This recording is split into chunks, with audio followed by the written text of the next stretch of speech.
at your round table. Welcome everyone. This is not the Poland Roundtable of 1989. We're not solving communism here. We are the Audiophile Roundtable. Great sounding gems in our collection. We're going to do some reviews of some records, latest news, and I always like a rant or two. Let's welcome everyone. I've got, you know him, George Borden. Hello. Hello. Dr. Robert. Hello. Welcome to the Roundtable. And a new guest, new face. Young looking, nice looking guy. His name is Joe Corwell. Pure Fidelity. How are you? Living the dream. No, I actually went to the barber today just for this, just to make sure that I look so beautiful. You were pretty excited. He called me at 8 o'clock this morning, pretty stoked about today's show. He was worried, but I wanted to thank you, Pure Fidelity Turntables. This is my Pure Fidelity Harmony here, and it's no longer been gifted to me. I wanted to thank you. I finally bought it, so I'm no longer just shilling and advertising. I actually have this turntable, so I appreciate Joe for all your help with that. Thank you. No, our pleasure, and I hope it brings you countless hours of vinyl joy, and it's built good enough that you can pass it on to the kids. I had to, it was a long conversation with my wife to get it, so I appreciate that. But yeah, thank you for that. Amazing turntables, Pure Fidelity, the Harmony, made in Vancouver, right here. So happy about that. Oh, wow. So I start off with things that make you go home. I'm going to see if George knows this one. So I'm going to start off with George. You know the things that make you go home, right? Mm-hmm. Okay, so the Bad Boys of Boston, Aerosmith, right? You know them. Mm-hmm. Did you know this? I didn't know this. I was looking through some things the other day, and back in 1994, they were sort of the pioneer, sort of the first band to sort of get into digital downloads. Did you know that? I didn't know that.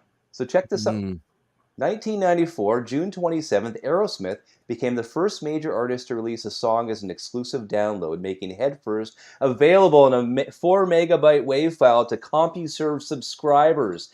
10,000 users downloaded the song in the first few days, even though at the time most users accessed the service with a modem, meaning the download would have taken probably about an hour to get that one song. So that was June of 1994. Where were you then, right? Crazy. I had no idea. First mainstream band to have a digital download song called Headfirst. There you go. Things that make you go home. And I'm also a big Breaking Bad fan. This has nothing to do with music, but I read stuff every day on my lunch break and stuff. And two of my favorite characters, you got Jesse Pinkman and Walt Jr., right? There were 4 or 5 seasons of Breaking Bad. Here they are here. Fun fact here, these guys never appeared in one scene together, nor did they ever see each other in the show. That is a fun fact. That's a fun fact. It's true, isn't it? Yeah, it's true. They never... So Walt Jr. and Jesse Pinkman never once appeared in any episodes or any scenes at all for the 5 seasons. What's crazy about that show, too, is when they signed up for it, it wasn't a big hit until it went on Netflix around season 3. And by then they had already signed off on their salaries for the remainder of the show. Wow. So it became a hit, and they were not paid what it normally would have been had it been a hit on the first season. And that's probably why we had that big strike last year, right? Because, Netflix, some of the streaming services weren't paying the artists or weren't paying the actors what they should, so that would be part of it. So I like to do this. I was on the Analog Productions or Acoustic Sounds website today, and they do like the best selling of their best selling of the month. So I'm going to go through like the top 12, see if you guys have any. Give me some comments on them as well. We'll start with number 12 here. Ahmad Jamal Trio, $40. I have it. You have that one, okay? Yep. Here's one I've had a lot of viewers ask me about, the Yes 90125, 45 RPM. Everyone's excited about that. The Jerry Mulligan Night Lights. And then we got number 9 through 7, Crosby, Still Nash, self-titled. The David Crosby, If I Could Only Remember My Name, 45 RPM. Steely Dan Asia, of course. We've got 6 through 4, of course, Steely Dan Asia, the SACD.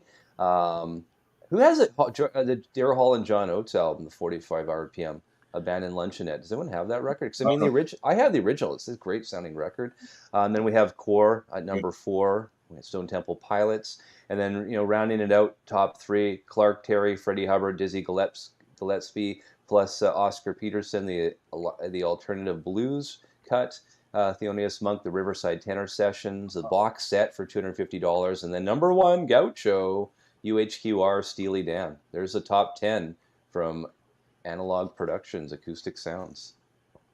What do you guys think? Most of those are the Atlantic 75s, though. So is anyone here subscribed to that, or is that just me? I was gonna ask that. Who here has any of the Atlantic 75 series? I do have a couple of them. Any thoughts on it? I've subscribed to it, so I'm getting every single one of them sent up. So okay. I actually went into a record store for the first time in quite a while the other day, like Friday, about a week ago, and I walked out empty-handed. What? You didn't have any money, or you forgot your credit card? No, I was going to meet a guy who owns a studio over in San Francisco that I might end up doing some work at, and I was meeting him at a restaurant that happened to be across the street from my local record store. And I went early, and I went in there, and I didn't buy anything. It was really weird. Wasn't there a stack of free stickers or something? There was actually a stack of free stickers, but I said I didn't do. I was kind of proud of myself. It felt, I don't know, it was the first time I think maybe ever that I walked out of a record store without something in my hand. It was weird. Okay, but why was it? Did you not have a plan? You just weren't in the mood? You didn't see anything you liked, or what exactly was it? I probably saw 4 or 5 things that I liked, but I kept saying to myself, yeah, but I have so many records to listen to. Like I just kept saying that to myself, like, why don't you just go home and listen to the ones that you have? Like that kept coming into my mind. And I think, go ahead. Yeah, no, that's. Well, I think it strikes me that you're on the road to recovery, George, and baby steps. But then again, what was it last month when we all met at that San Francisco thing? I came home with, a stack that I shouldn't have, and way overspent. So I think I don't think I introduced Dr. Robert, did I? I think I forgot you at the very front. If I did, I apologize. I remember, Dr. Robert Hart. Thank you for coming on today. Appreciate that. Never seen him. I've never seen him before. Apparently, you guys have been on a few shows in the last 24 hours. So 24 hours. We probably spent about 20 hours together on the screen. Yeah, we spent a week together last night on George's. So I was looking on Mobile Fidelity. They just went and posted this today on their Facebook. Pressed at the Fidelity record pressing. So you get Miles Davis, Bitches Brew, and Miles Davis ESP all pressed at their new Fidelity record pressing plant. Or Miles Davis in concert, My Funny Valentine, Bitches Brew, and ESP. So there you go. Are they doing any other pressings, or just strictly for themselves, or are they outsourcing as well? Do you know? I don't know. I mean, it'd be a smart business move if they outsourced as well. But what's going on with Vinyl Me Please? They'll be able to get a lot of stuff. Any thoughts on the Vinyl Me Please? You think it's going to collapse the whole company now that news comes out, or you think that's just sort of an internal thing? Does anyone have any thoughts on the Vinyl Me Please? Anyone know what happened, Vinyl Me Please? Does anyone know? I think. Oh, really? Oh, wow. Yeah. If you want to explain it, Joe, to the viewers, go ahead. I'll try and give the abridged edition. So, from my understanding, some of the guys that were in the C-suites wanted to buy or open up a pressing plant, and so the idea was that the 3 of them were going to be the owners of it, but that they would sign a contract with Vinyl Me Please to exclusively press for Vinyl Me Please themselves. And they were getting staff of Vinyl Me Please to help with the opening of it. They were getting some money from Vinyl Me Please. They had signed an exclusive $1.5 million contract with the company to be the exclusive kind of pressing plant for it. So they were basically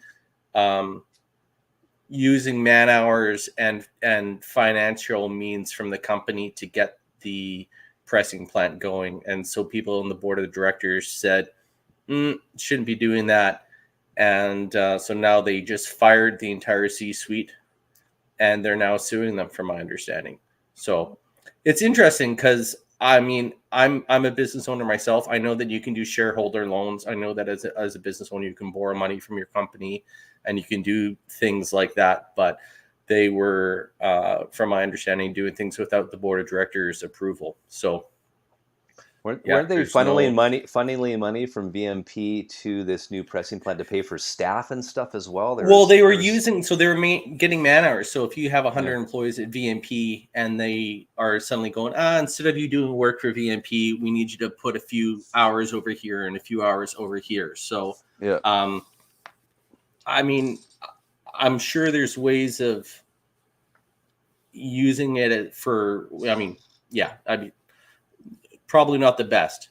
You wouldn't be pissing off the board of the directors if you were doing things through the proper channels. So just put it that way. I mean, but it's not like, I mean, it's interesting because, I mean, the board of directors knows where the money goes. So I don't know how it sort of got to that point where they're all of a sudden going, hey, what's happening here? It's interesting how, I mean, there's not a lot of details. There's always three sides to the story, right? We don't for really sure. know. So who knows what the truth is on this one. Again, they got fired. There's a lawsuit. A lot of the times this gets settled at a court and we'll never know, right? And these guys all move on. Yeah. It's fair. Want to say hi to Nick. Hi, Nick. Thanks for joining us. So like I said at the beginning, this isn't the Poland Roundtable of April of 1989. We're not solving communism here today. I don't know what we're solving today, but it is the Roundtable. We are looking at some really, I think, what do we name it? Like gems, great sounding gems. And I want to start with that. I want to start with Dr. Robert because I'm excited to see what you brought. Start with one, and we'll go around the roundtable, and then we'll try to solve all the world problems that have gone on in the past 24 hours. Well, that's a great goal, and I certainly want to participate. Yeah. Okay. Yeah. So I tried to bring kind of some newer pressings, and this is a box set that I recently found. It came out in 2014, and it's I would call it a celebration of Bob Dylan, and it has most of the songs on it. They're all Bob Dylan songs, but they're almost all recorded by other artists than Bob Dylan. But this thing almost brought me to tears. I mean, the things about it that I love. So first of all, it's 4 records, and the breadth of the artists that are playing here, essentially celebrating his career. And by the way, this was 20 years ago. I mean, the concert, even though it came out in 2014, the concert was in the 90s, and it was sort of like a 30-year celebration of Bob Dylan. So John Mellencamp, Stevie Wonder, Lou Reed, Eddie Vedder, June Carter Cash and Johnny Cash, Willie Nelson, Chris Christopherson, Johnny Winter, Ron Wood. I mean, it goes on and on. Chrissie Hynde, Richie Havens, Neil Young, Eric Clapton, the OJs, and George Harrison, and of course the band, Tom Petty and the Heartbreakers, Roger McGuinn, and then Dylan comes up and plays towards the end with the band. This is just first of all, the cast, and not only are they there, they are playing their hearts out. They are they were there in a huge celebration, 30th anniversary concert celebration. It's on Columbia, of course. It's got a booklet, and it came out in 2014. And if you're a Dylan fan, which Dylan is like probably he's one for me. I mean, and so that is well worth looking up. What are those going for, that box set? Golly, I don't know. I got mine used, and so I'm sorry I don't have that information, but that's okay. I'm sure you can find it online. I think that concert is pretty is the Sinead O'Connor appearance. Yes, just like kind of right after the Saturday Night Live thing, and she comes out on stage, and you can see it. I think it's in her in the movie about her too, where she's like out there and she's just getting mercilessly booed. And Chris Christopherson, I think, kind of comes out and puts his arm around her and kind of says it's going to be fine, and then she sings, and there's just touching moments all over the place in that thing. That's so good. It's great that you brought that up. I mean, Dylan and the band, when they first started, they were getting booed off stage or booed, so, it was part of their history too, right? So Absolutely, yeah. It's with little connections like that throughout sort of musical history that you don't really. It doesn't. I didn't even make that connection like that until you pointed that out. It's like, wow, yeah, it's right. Dylan was used to that kind of stuff. So I'm assuming that concert happened after the Sinead O'Connor ripping the Pope's picture on Saturday Night Live. Is that why It was there's right after it, I think. so much Interesting. negativity towards her? Which is interesting. I mean, with social media today, I bet you that same event wouldn't have the same effect or impact on society as it did back in, what was that, 90s or early 90s? I bet you anything she would have been praised because of all the things that kind of came out with the Catholic Church and stuff like that. If anything, people would have looked up to her and applauded it. And I think, Joe, that's happened now that she's passed, right? Looking back at what she's done and looking what has happened in, the Catholic Church, like you said, probably people going, wow, I mean, that was an incredible thing that she did. And we probably shouldn't have been booing her off the stage at the time, considering what we know in hindsight now, right? So I agree. But that must have been tough for her. I mean, I think that whole episode after Saturday Night Live is what probably really hurt her life. I mean, I don't know how she passed. I don't know if she was into addiction or anything like that. But I mean, she definitely didn't live an average, a life expectancy that you'd want to you live as an average person here on Earth. So it's sad that really affected her the rest of her career, and she never was able to get rid of that, right, or get rid of that stigma for whatever reason. But yeah, with social media today, I don't think that would happen. I really don't. I don't think that would happen at all. It's very sad. And she's was such a wonderful singer too. I mean, incredible, beautiful voice, right? So haunting. Oh, yeah. Yeah. There's a good documentary about her that kind of, it's hard to remember because of right after that how like you just didn't hear about her, in the same way, but she was pretty huge right up to that moment, like massive. She was massive. I mean, everyone had her CDs. I mean, we all had her CD. I mean, it was big. I mean, everyone played those songs, right? So yeah, right. You're right. I wonder what motivated her to just sort of get up on stage during SNL and do that. I mean, it was just, I'm curious to know what was going on. I think it had to do with, Northern Ireland and the IRA and the troubles at that time, which was between the Catholic Church and Protestants. Yeah. And, that was something that Bill Clinton actually really helped resolve. We got a peace treaty with Northern Ireland, between England and Northern Ireland, that has held, and kind of put a stop to that. And I shouldn't say it was only him, because I'm sure it was not. I don't know the whole history, but it was during his terms in office, and it was something that he worked hard at. And they still refer to it over in Northern Ireland as the Troubles. I mean, that's what they call that period, the Troubles. It was a historic moment for sure. Yeah, I think also like famous celebrities using stages like Saturday Night Live or the Oscars to kind of promote political messages. I mean, Marlon Brando did it back when he refused to accept his Oscar. And so it was kind of frowned upon back then as well, just kind of doing that, like people say, shut up and sing, or shut up and tell jokes, like you're not here to, nobody cares what you have to say, kind of a thing. And now it's rampant. You can't watch the Oscars or the Grammys or anything without someone saying something about something. So I think there's also that element of it where people just didn't want to hear it at the time. Right. John Bandy says, look up Sinead's version of I Believe in You. She did it in her own concert, very touching version. It's also, the I Believe in You song is on the second Christmas album. What's the name of that series? They had 3 of them. And it was the last track on A Very Special Christmas. There's 3 albums. And so the second album, I Believe in You, is the last track on that album, which is incredible song. Absolutely. Scott Wheeler is saying, the official cause of death was natural causes, but what natural causes kills a 56-year-old woman, right? I mean, I don't know. Sad. Yeah. Definitely passed before her time. Who's next here? We've got George Borden. What do you got? I know what you have. What do you got? Tell us.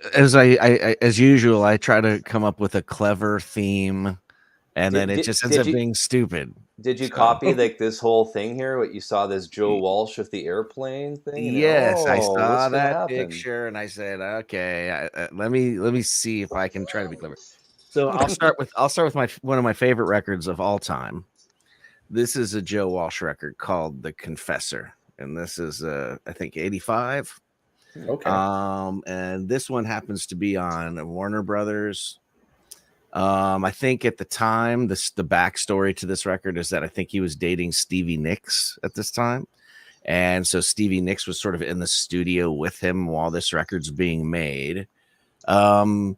It has a very, very sort of 80s vibe to it, in the sense that there's a lot of sort of the trappings of mid 80s production, but and you know, with sort of like sequenced stuff and electronic drum sounds and things like that. But again, of course, with Joe Walsh's guitar playing on top of it. But more importantly, which is the real theme throughout the Joe Walsh catalog, is his songwriting sensibility. I think that every Joe Walsh record deserves to be listened to in its entirety. And what happens is the deep cuts tend to grow on you, and the popular songs, the famous songs, tend to kind of get pushed aside, and you discover new things the farther into his catalog you go. He had released, I think, a video for the song The Confessor, which is sort of like the long centerpiece of the record. But there's songs like I Broke My Leg that have his kind of humorous side of things. There's going to be Talk Box on here, and there's going to be all of the kind of Joe Walsh, I don't know if you call it wit, but it's like a humorous aspect, and then there's the hard rock aspect of Joe Walsh. So this record has all of that, but it's sort of wrapped up in sort of an 80s vibe. So Did Stevie Nicks sing on it as well? I don't believe she's credited as singing on it. I think it was more like she was just in it, and like maybe almost like a production thing. Again, Walsh had his battles with all kinds of things. Yes. Throughout. She cracked him a few beers. Maybe so. Yeah. Alcohol. Yeah. She brought him a mirror. Yeah, probably. So, but there's also some really I love this entire record all the way through. Then there you go. It's a theme amongst all the Joe Walsh records. So there you go. The Confessor, Joe Walsh. Another Joe Crowell. What do you got? Oh my goodness, I thought you were going like in a circle there. But so I just kind of I jumped on my Discogs and I just went alphabetical, and I don't think I even got past the C's. I might have, but I also just got back from Expona, so I wanted to kind of grab a few of the classic cliche demo records that are used. It's funny, as you go from room to room to room, you pretty much just hear the same 10 songs. And so John, the CEO for Pure Fidelity, when him and I went down there, we just really tried to find stuff that was a little bit more unique, that wasn't the standard hit, so to speak. And let's just see here. This one right here, I don't know how many of you guys are Bee Gees fans, but all of the pressings for Odessa are absolutely horrible. But this one right here, let me just grab my little stats on it. This one was cut by Kevin Gray. Yeah, it's Kevin Gray's cut. This one came out in 2009, and it sounds awesome. I would say that Odessa is probably the Bee Gees' best album in a lot of ways. They've got a few other good ones like Holland and whatnot, but the repressing of this one is awesome. It's completely felt, so it actually will sometimes dye your outer sleeves and whatnot. They pulled out all the stops, and for this one to be done in 2009, and it hasn't been redone since the kind of big vinyl resurgence, it's absolutely awesome. It was recorded great. It sounds great on your system. I mean, everyone really thinks of the Bee Gees as Saturday Night Fever and whatnot, but this is an impeccable album. So I love the Bee Gees stuff their 60s stuff, early 70s stuff, pre-disco. I mean, they were already a great band, psychedelic band. I mean, Yeah. rivaled the Beatles, I would say, in their content. Really well produced and Well, they yeah. really they changed their sound, as and they didn't just change the sound, but they dominated, like especially during the disco era. I don't think there was a band that was bigger in a lot of ways. So, for disco at least that I can think of. Well, yeah, even pre Saturday Night Fever, they were already up at a point where there was like Main Course, Children of the World, records like that that were no longer the 60s sound.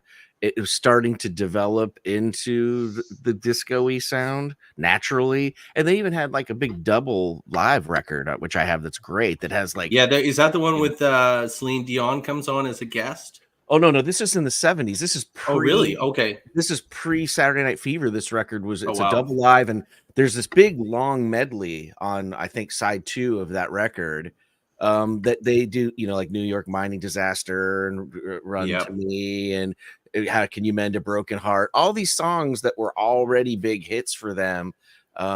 Even this is all still before Saturday Night Fever as well. So Yeah. Well, it's funny, like I feel like the Bee Gees either get a bad rap or they're just not even mentioned at all amongst kind of the big groups. And they sold over, take a guess, how many albums do you think the Bee Gees sold?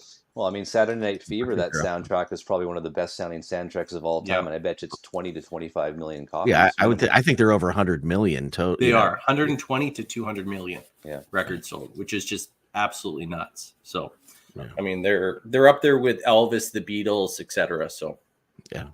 Oh yeah. I mean, I think they moved in obviously a very different direction than what they had come up with into disco music.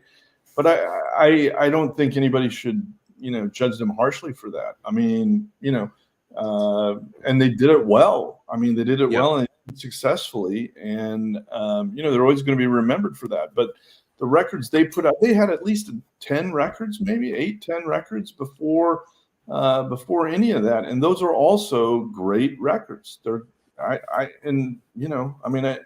they're melodic and like I say, some of them are psychedelic. They reflect the times they were in. I'll say Sure. that. Yeah. Oh, yeah. I mean, the Rolling Stones with "Miss You," and everybody kind of.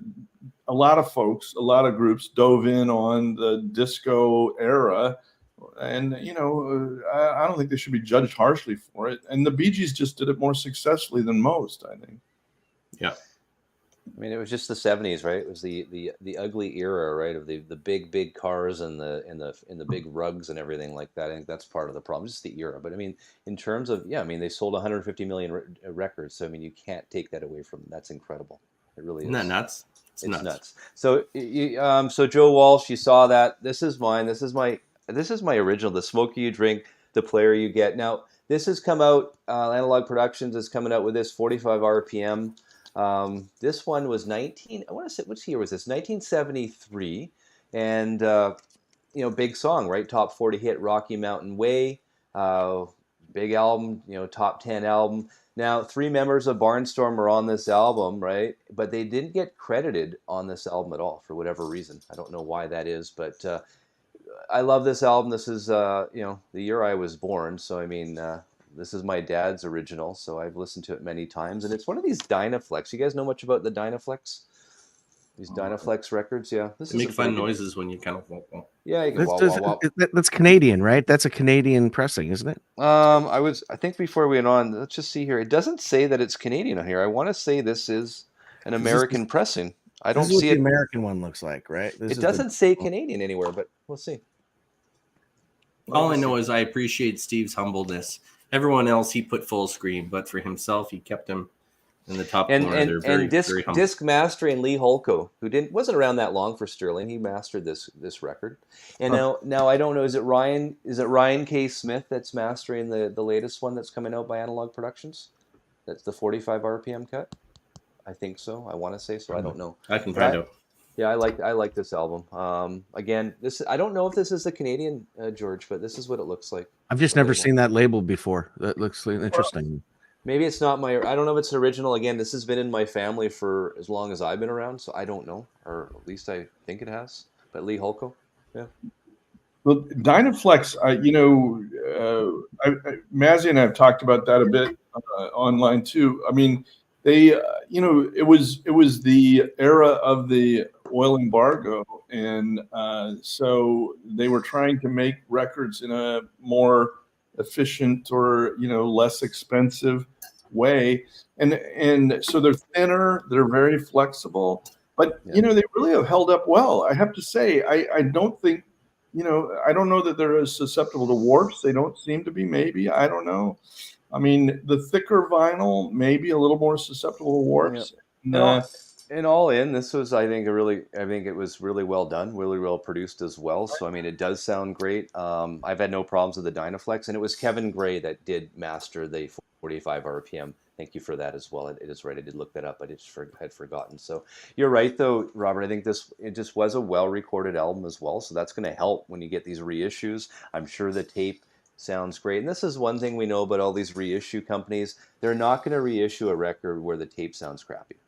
I mean, I know that from fact, talking to Patrick Milligan at Rhino, the hi-fi department. They find a tape that doesn't sound great, they're not going to cut the record. And I know that was the case. I want to say it was Fleetwood Mac, one of the Fleetwood Macs they were looking at, maybe the self-titled. And I don't think the tape is in great shape, and they weren't able to. They're not going to cut that, or they're not going to use that original master now. Interesting. So I'm not sure what's happening with that, but that's what they were looking at. Your self-titled one, so that's the one that Vinyl Me Police just recently released as well. Yeah, I'm guessing. I know. What was it now?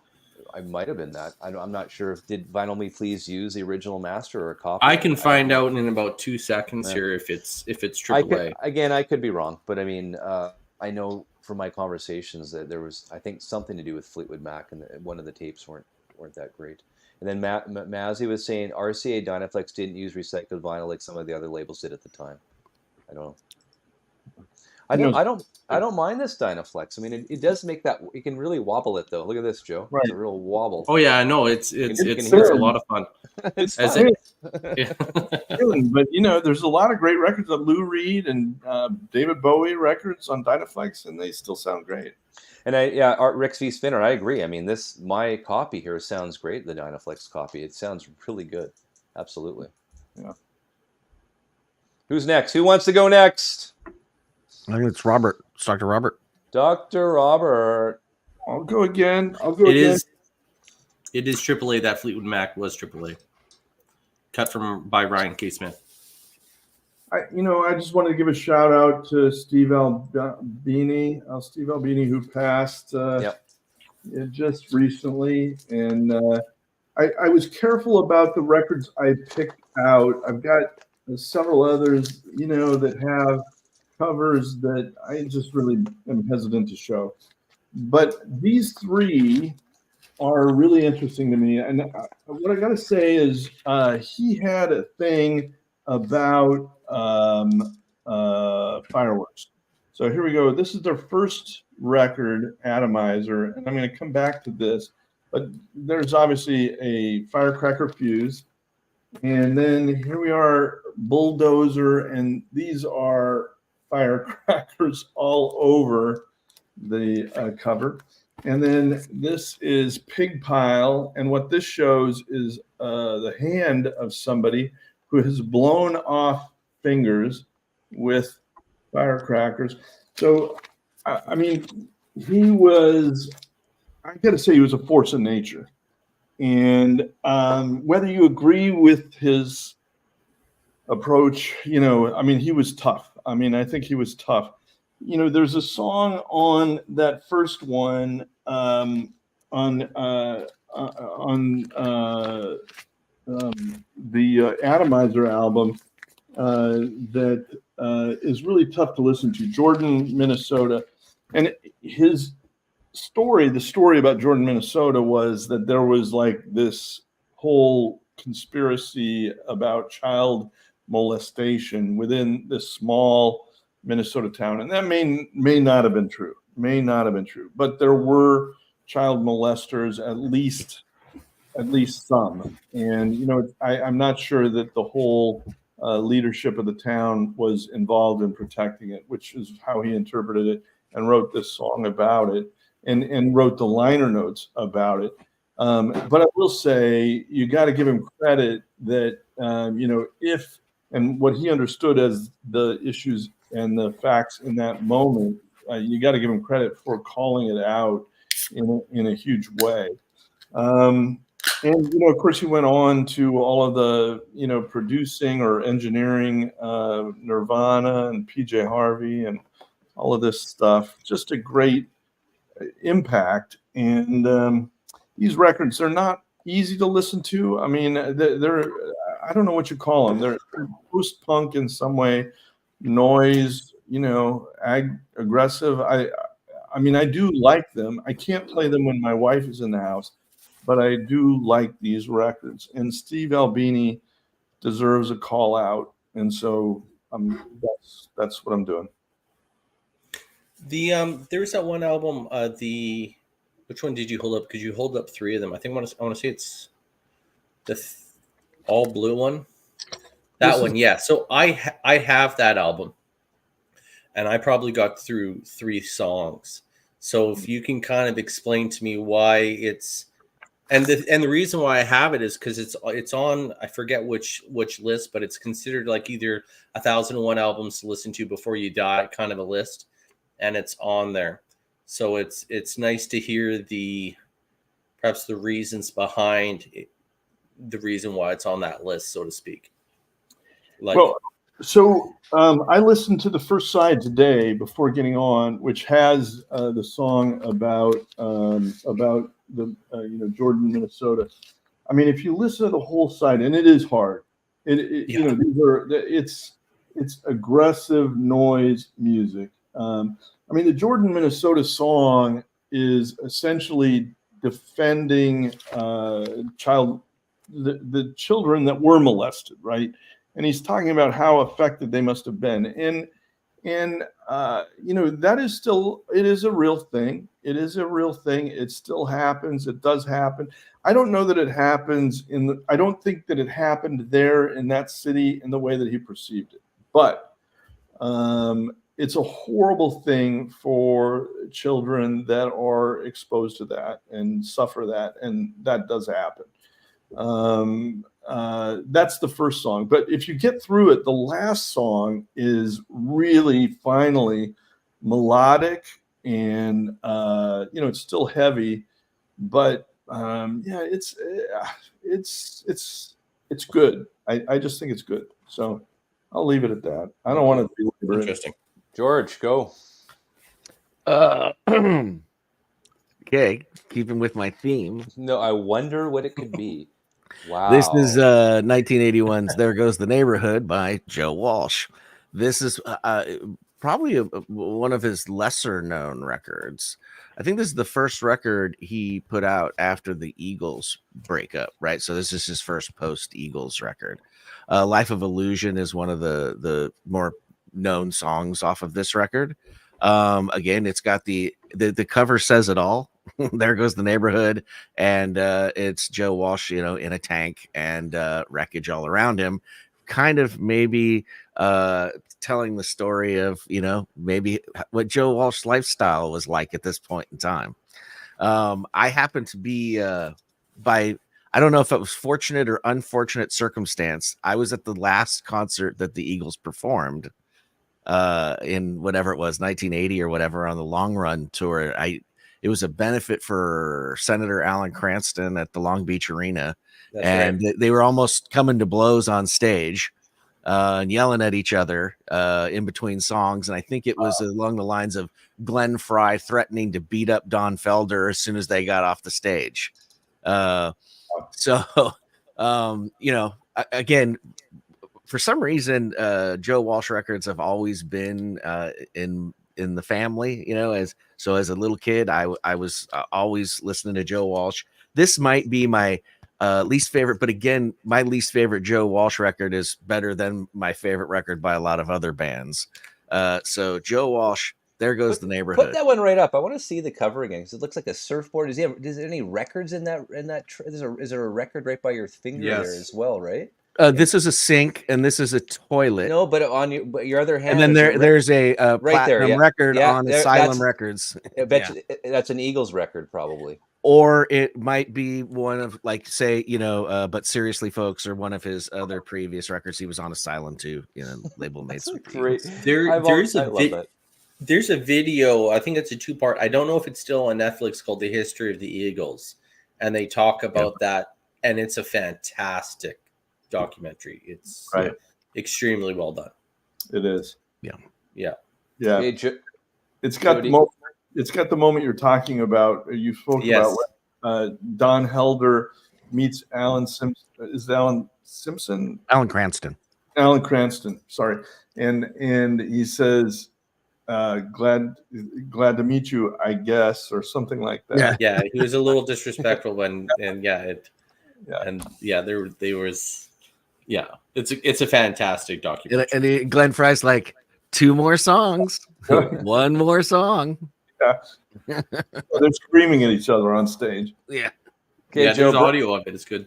Joe, bring one. Let's go. This is a great one. Speaking of Expona, this one was apparently quite the hit back in the day.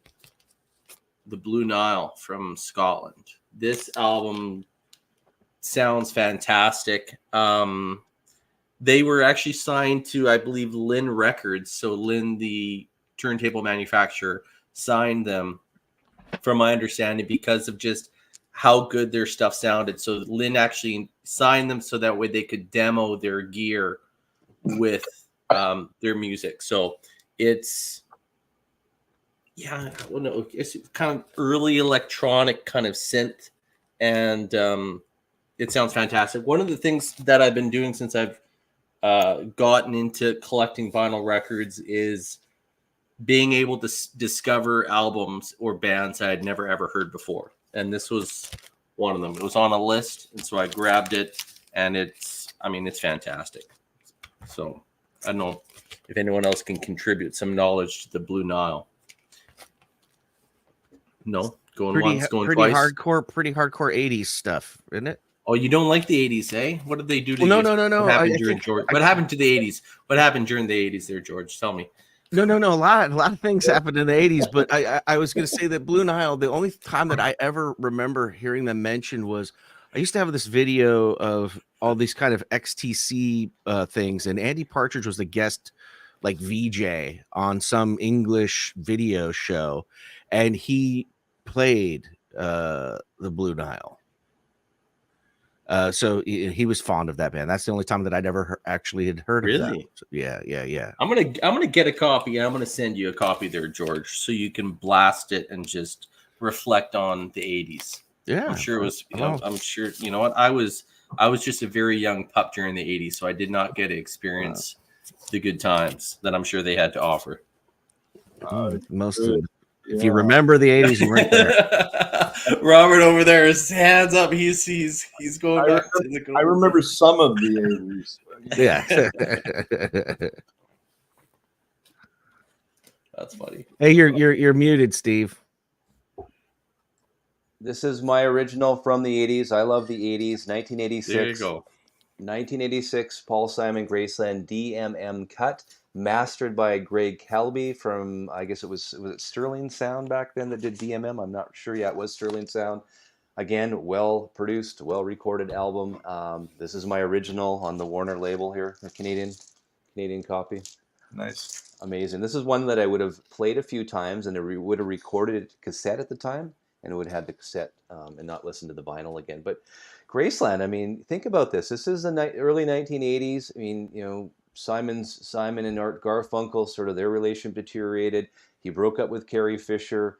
That album before Graceland was Hearts and Bones, which not a lot of people liked. I don't think it sold very well.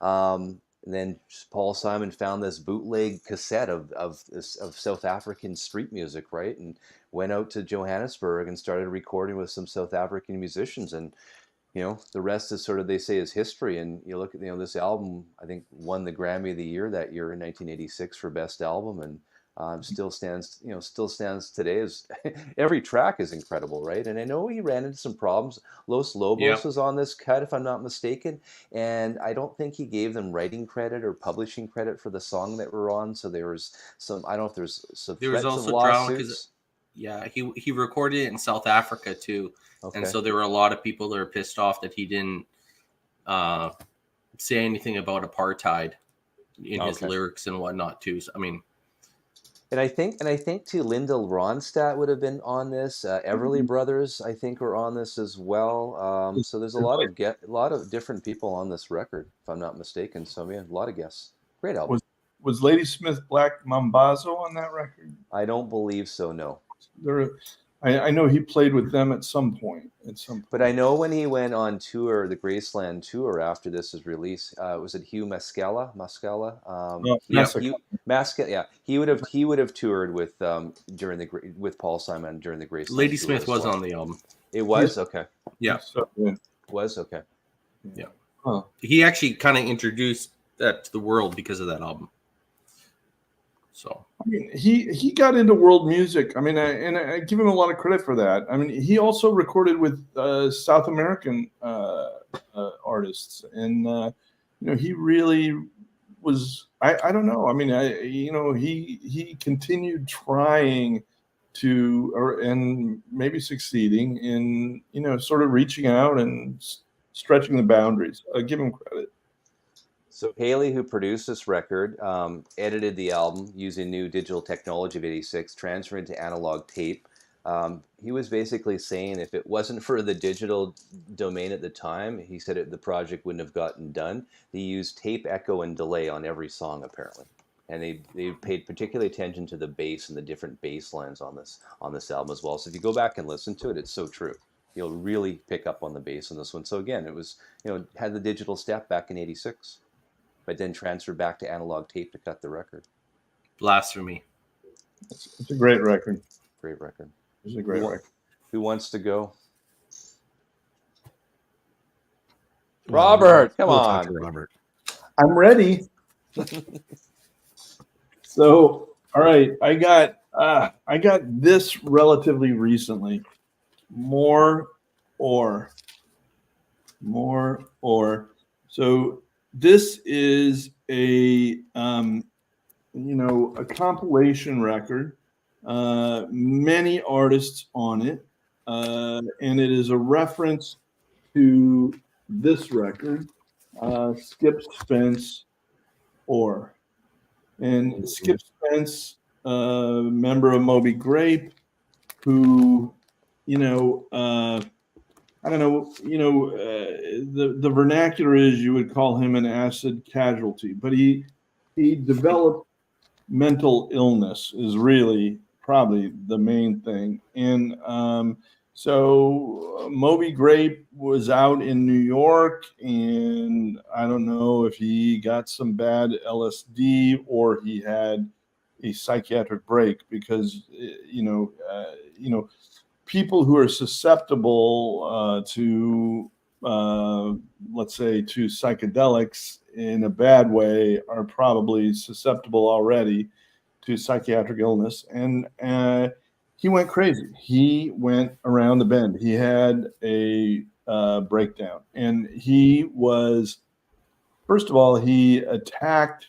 I mean, he became violent. He attacked his partner's hotel rooms with an axe, took an axe to the door and hacked down a door, and was admitted to Bellevue Hospital in New York City, and ultimately was discharged. And by then he had written a number of songs. And I wanted to look up the name of their producer, which I didn't finally do. But he went to Nashville after being discharged from the hospital, and recorded what is regarded as, an emblematic album. And it is a great album. And it's one of those albums. It's not hard to listen to, but it is painful. His music is painful. He's in a lot of pain, and he communicates the pain in the songs he's playing, and it's really mostly solo. And this is where I wanted to find the name of the guy who was kind of representing Moby Grape at the time. Kind of screwed him, really, never did much promotion. The record went nowhere. But this is similar to that Bob Dylan record. This record shows how much impact he had. So again, this is not him playing. These are his songs. But here's the list of people playing and singing his songs. Robert Plant, you've heard of him. Mark Lanigan, Alejandro Escovedo, Mudhoney, you might have heard of them. Robin Hitchcock, maybe. Tom Waits, you might have heard of him. The Ophelias. I mean, and I'm leaving things out, but this is a double album. Beck is on here. The Flaming Lips are on here. These are all Skip Spence plays his own song. So this is a cover album of Skip Spence songs. And really it's intended as an honor to that album that he made. And I don't fully know the story, but he got out of the hospital, and I think he rode a motorcycle down to Nashville to record this, and they released it and never promoted it and never made many copies of it. So the original album is almost impossible to find. But it has been repressed and re-released, and I don't have those to show. But that's a new album, came out in 2019. That's an RSD release, and I think it credits a great artist that never. I mean, and not only did he not get not get credit for what he did, he never, he struggled financially. I mean, he was kind of on the streets, and I don't know what became of him, but I don't think it ended well for him. Oh, you're mute again, Steve. Steve, you're muted again. My dog's been barking. Thank you for the dark music stories by Dr. Robert Hart. I love it. If I get one more, I'll do a happy one. If I get one more. I'm still waiting for that happy one. And the last two, I mean, I'm sitting here going, oh man. So okay, so I'm hoping the next one. Okay, George Borden. Even his Bob Dylan one turned into. Well, yeah. Well, I saw somebody brought this up in the chat. This is a Barnstorm, Joe Walsh. This has the first sort of early. So I'm doing a twofer right now. This has got an early version of a song called "Turn to Stone," which was a kind of a famous Joe Walsh song. So this is the Barnstorm, and you can see that it's again the Dunhill, and then this is So What. This is another another favorite Joe Walsh album. This has sort of the official version of "Turn to Stone" on it. Help Me Through the Night. Great. This record, in terms of the recording sound, the sound of the record, this one is definitely one of my favorites. This is on you can see like the transition to the different label there. Anyway, again, early Joe Walsh. So What, really great record. Barnstorm. There, you can see that sort of orange into yellow theme that's kind of going on both of them. I think Barnstorm was basically the band name, but it's got Joe Walsh underneath it. Anyway, there you go. There's your twofer of early Joe Walsh right there. Someone requested this real quick. Some Black Sabbath. So there you go. Some Black Sabbath. Actually, I can't see it. What do you got? Okay, well, you know what? It's interesting because I've got this is not intended, but I just saw someone pop that up. So this is that Vinyl Me Please. Speaking of Vinyl Me Please, this one was such a really, really cool cover. You can kind of see there. And on the splatter. And so I got this one because everyone and their dog was raving about the the audio quality of it. And I know you've been itching for Rhino to re-release some Black Sabbaths, but You're talking me? I've been I'm itching. talking you. I've never said anything. You know what? It's true. I must have dreamt that. But I kind of A-B'd it with my Canadian pressing. I think I want to say that's the first pressing-ish. And it sounds just as good as Vinyl Me Please's Crazy One. But you go on Discogs, and the ratings are different. Like, people are ranting and raving about the Vinyl Me Please one, and the other one's got like meh reviews, but it sounds almost identical. But that's not what I was going to show. Is that perception bias though? Like people just like, oh, because it's VMP. Such a good album. Yeah. This Buckingham Nicks one, awesome. This one's hard to find too. So whenever I go to, it seems like this one and Tracy Chapman are just go-tos at any record fair. So I've got a few dealers around town, and whenever they find this or they find any Tracy Chapman, I just try and scoop it up because now Joe, the Buckingham Nicks self-titled, right? Is that a Canadian press, like collector's edition? That's a second pressing of that album. It's not the first pressing of it. So I have the same cut as you, exactly the same. Oh, really? The originals don't have collector's edition on it. I don't know if this is Canadian. I'll have to double check that one. Yeah, it says, I'll show you what it looks like. It doesn't say nothing on it. Normally they would say like Canadian or whatever. Yeah, maybe not, but I do have the same one.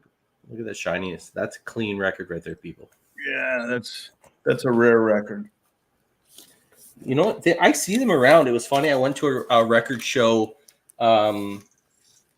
last month, and there was a guy who had it, and he was like $500. I'm like, $500, man. I can go on Discogs right now and get it for $60. No. He's like, well, then go on Discogs, and I'm like, okay, there. Yeah, it's not a little aggressive. Just a little aggressive at the record show here, buddy. Okay, it's okay. $500. I mean, it's at the max 50, and I would think, and you could probably find it for cheaper. What did you pay for it? I paid $30 for it, yeah, and I was more than happy with it. I threw it through my ultrasonic, and it's a great album. It's a very fair price, and that is true. They're going to be repressing the Tracy Chapman albums, or at least the self-titled. I did hear that as well, so that'd be cool. Say what? Yeah, I saw that somewhere. Can someone confirm that? Or was I dreaming that one night lying in bed? I believe that's the case. Is that a Rhino? Like, is like Rhino's doing that, or is that? I have no idea. I saw that somewhere, and I was flipping through Facebook. I thought you were in the know. I thought you could just text someone and know all the gossip, Steve. Well, if I do know, I'm not allowed to say. That's the thing, right? Come on, man. Okay, nobody's here. Nobody's watching. Just share it. Just share it. I would. No one's watching. Yeah, I should. No, but May 17th, Rhino Hi-Fi. I'm sure a few people. Yeah, YouTube is not forever. Don't worry about it. Don't worry about exactly. It. Go ahead. Yes. I'm sorry. Before we leave, but I don't want to make you feel bad, Joe. But I found a copy of that for $1 at a garage sale, but it was 40 years ago. Oh, 40 years ago. Okay. Well, inflation. It's about the same now. So I was at my local record store last week, and I picked up this. This is an Aerosmith Rockin' a Hard Place. It's still sealed. I haven't even opened it yet. And this is the only album that Joe Perry wasn't on. So it's not doesn't have that same guitar feel as every other Aerosmith album. So I've listened to it on Spotify, but I have not listened to this cut yet. I haven't even opened it. So I will open it this weekend. So this is Aerosmith Rockin' a Hard Place. It's even numbered, number 512. Record store day. I don't know what year, 2000, maybe 17-ish, probably, but yeah, $10. That's not bad. Nice. That's a good deal. Well, that's a great deal. Is that a martini, Robert? It is. I'm finishing it. I've got 2 olives left. And I'm a big Devo fan, so this is Devo Shout. There it is. Love this cover. Look at that. And then there's the record label right there. Warner Brothers. Anyone? Here's a random question for you guys here. That's random. Tom Waits. It seems that his albums are either really listenable or not so much. And I want to know what the deal is with Tom Waits from hopefully some people that can let me know. Is there anyone here Tom Waits fans? No? I recently grabbed, I think, 3 or 4 of the reissue ones, and one of them sounded good, and the rest of them didn't sound very good at all. Yeah. And I didn't understand why. I brought it up on, I don't know, a live stream somewhere else, and I think it was maybe the sources. I think Bone Machine was the one that came out good, and then after that, it just kept getting progressively worse. I was like, God, what's going on? I mean, I was checking the tubes in my preamp. Now, you're talking the ones that recently came out, the anniversary ones, where Chris Bellman mastered. It was a digital file. Bellman mastered the digital file, and it was then that file was given to Alex Abrush to cut. And Alex Abrush is the same mastering engineer that cut all the 33 RPM Steely Dans that have come out for the record. Yeah, they just I don't know what happened there, but maybe they weren't well recorded in the first place, and I just am not familiar enough with Tom Waits to know it. But well, see, that's the thing. I'm not familiar enough with Tom Waits either, but it seems like if you mention Tom Waits, there's a cult following. If you insult any of his music, people will, you know, pitchforks and whatnot, they'll come and sick you. Yeah. But it seems I'm sure he's a fantastic lyricist, is what I've been kind of informed. But I've put on a few of his albums before, and I'm like, this is a hard slog. I can't imagine most people think that Tom Waits is an audiophile type of recorded artist anyways. I mean, really, it's more just, you know, a lot of it's voice, right? So I don't know. I have a lot of his records. You know. I will weigh in. I mean, I love Tom Waits. I've loved Tom Waits there we go. For decades. I saw him live once. I don't know that he plays much anymore, but I mean, and I will buy anything that he's involved with. And you know, I mean, I'll say, here's one of the things that I really like about Tom Waits. He is a fan of music that I am a fan of, that is obscure. I mean, Bertolt Brecht and Kurt Weill, you know, he has a version of, I'm blanking on the name of the song.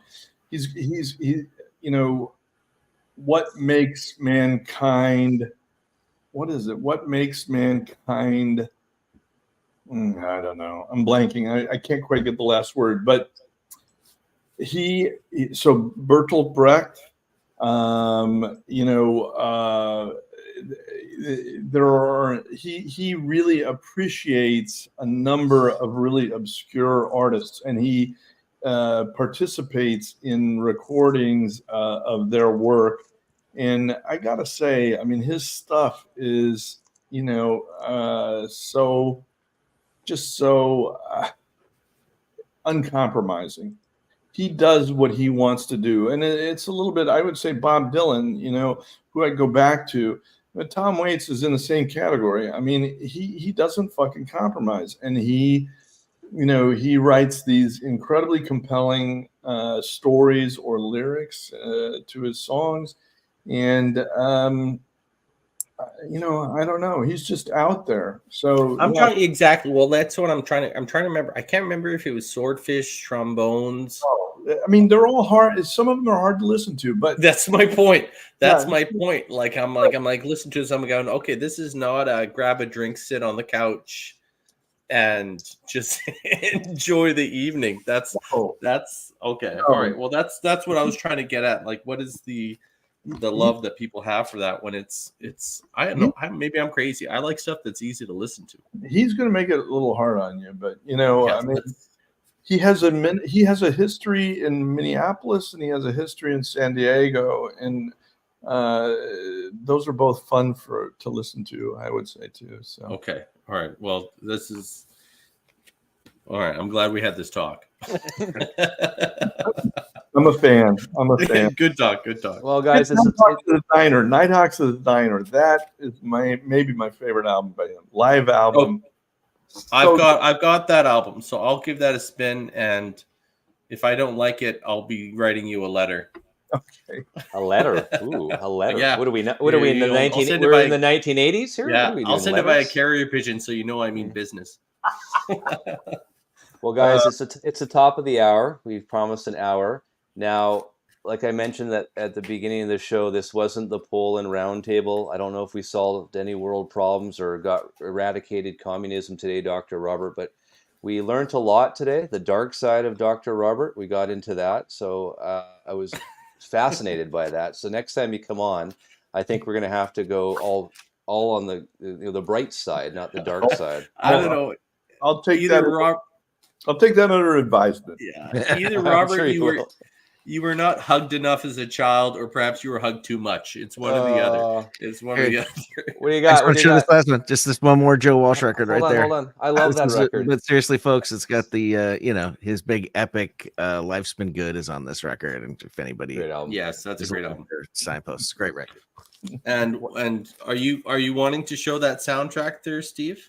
Go quickly, yeah. Go for All it. right, real quick. Boom. One of the most easy albums that you can possibly find. Great soundtrack full of so many bangers. Double album. If you see this at your nearest garage sale, scoop it up, because finding, especially under vinyl, it's very easy to find. You can make a playlist on streaming, no problem. But being able to find an album that's got a bunch of artists doing different songs, I mean, it seems that you can only do it with soundtracks, but this is, I mean, you can't go wrong with this. Is this audiophile? Probably not. But Foreigner, Billy Joel, Queen, Tom Petty, Steve Miller, Boston, Don Fogerty, Linda Ronstadt, Boss Eggs. Like, the title track is Steely Dan. Yeah.